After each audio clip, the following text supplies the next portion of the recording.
So আজকে দোকানে গিয়ে কী কী করলাম চলো তোমাদের সাথে সেগুলো শেয়ার করি।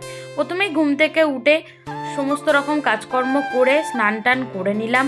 তোমরা কখন সবাই ঘুম থেকে উঠো সেটা কিন্তু আমাকে অবশ্যই সবাই জানিও, আর আমার এই ব্লগগুলো কেমন লাগছে সেগুলোও কিন্তু তোমরা জানিও।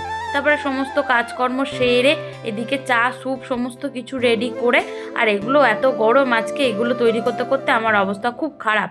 তারপরে 5টার সময় মোমো টোমো লোড দিয়ে তোমার দাদা ভাই আর ভাই মিলে দোকান নিয়ে বেরিয়ে গেল। আমি গেছিলাম একটুখানি দেরিতে, সন্ধ্যে 7টা নাগাদ। তো তারপরে দোকানে যেতে না যেতে দেখি দোকানে প্রচণ্ড পরিমাণে লেগে গেছে ভিড়।